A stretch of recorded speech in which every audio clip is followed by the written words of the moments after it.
Hello and welcome back to AI for Real Life. Today we've got a really neat episode. What I'm going to do is I'm going to give you 10 simple prompts that can make your life easier. So 10 simple prompts that you can use with AI. They're real life prompts. We're going to make them easier. So I'm John Turner. I'm your host for AI for Real Life. This really right now is a beginner level introduction to AI. So if you're new and you feel overwhelmed by artificial intelligence, where do you start? What do you do? This is for you. So let's get started here. We're going to go to my most used AI tool, which is ChatGPT. And let me go over here first. Let's talk about some of the quick prompts we can do. I just put them in a Google Doc so you can see.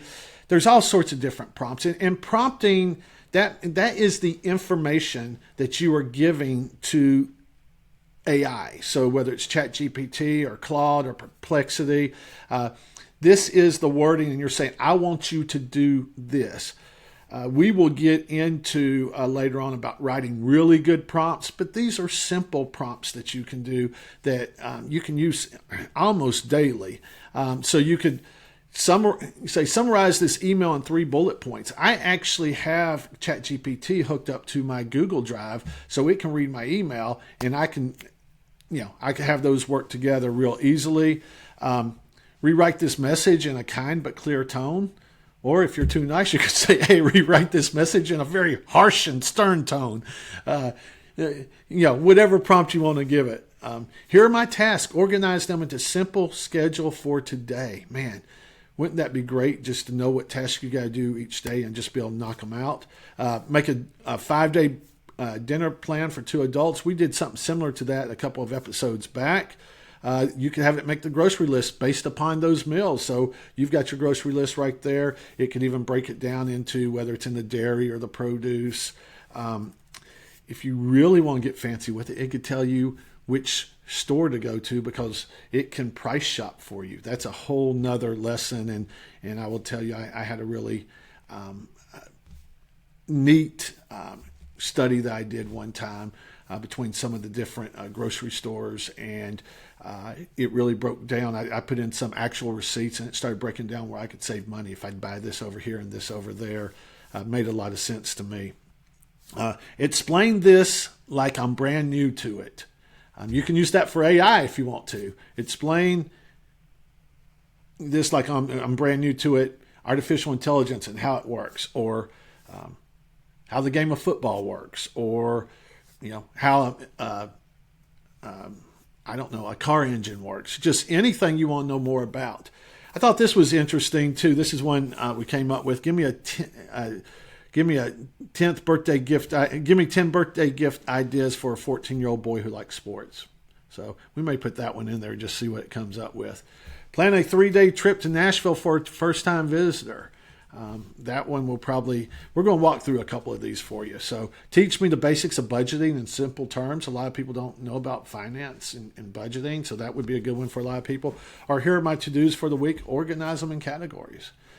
So what we're going to do is, this is interesting right here. So I have not plugged this in, so I just want to just copy this over here and say, hey, let's see what we got.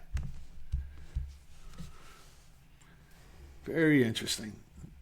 Smart jump rope or fitness tracker, customized team jersey or gear, sports headphones, in-home training equipment, tickets to live game or event, sports camp or clinic, portable water bottles, subscription.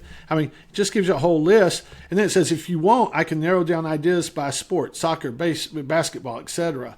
See, that's the neat thing about AI. So let's take it one more step and let's just say, and I don't have to type in a whole long list of anything. I'm just going to say basketball because it's asked me the question. So whenever I respond basketball, it knows that I want it to search through these things. So a new high quality basketball, a portable hoop or goal, training gear.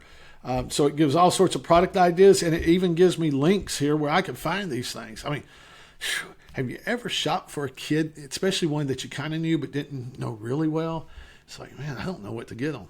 So that one right there is very helpful. we're going to do this one too. I've never tried to plan a trip using this. I know people who have. This will be interesting because I put Nashville in here because I live outside of Nashville. Now, I could use the same chat, but it's really good if you go up here and hit new chat because it just knows you're on a new topic now. But I want to see what it comes up with. I'm very interested. Calls me Captain. That's the name we came up. I think I told you all that before. I've named my ChatGPT Sparky because it sparks ideas. It sparks a lot of things with me. So, downtown Nashville and honky-tonks. Soak in the classic Nashville energy and hit the must-see landmarks, especially if you're on a bachelorette weekend. They're all down there. Breakfast at Biscuit Love, Walk the Gulch, Country Music Hall of Fame, Assembly Food Hall for lunch, Ryman Auditorium, Lower Broad. Day 2, Frothy Monkey, Explore 12 South, Edley's Barbecue. A lot of these places are really good stuff. Go to a Grand Ole Opry show. Boy, I was wondering if Pancake Pantry was going to be on here because that's a place you need to go if you're in Nashville. So, but anyway, look at all those things it just planned for me. It had add-ons, and then it says, okay, well, who are you planning this for? Is it a couple? Is it a family, a foodie, a budget trip, country music lover? And let's just say it's for a family. Probably what's going to happen is now it's going to change it. It's still got some of the things, but Walk the Murals is a new one. Country Music Hall of Fame. Anyway, see how AI just, without me having to do all this other research, AI can really add some things in. Now, and then I could go in here and change whatever, let's say, I really want to avoid the honky-tonks. It knows what I mean. Avoid the honky-tonks. All right, so now here it comes, and it's going to take out the honky-tonks thing. So, anyway, that's a couple of real life examples how AI prompts you can use today, and it will make your life easier. So I hope this has helped you. I hope it sparked some ideas for you. I hope through these episodes you're thinking, man, AI, it's really not that scary, because it's not. Okay, you just need to jump in there and use it. So I appreciate you visiting. I appreciate you watching. Please subscribe below. Please keep following us. We're going to continue to bring you this information. And if there's a topic that you want us to discuss, please put it in the comments, and we will certainly work on getting that in one of our episodes as well. So keep using AI. This is AI for real life. I'm John Turner, and I will see you next time.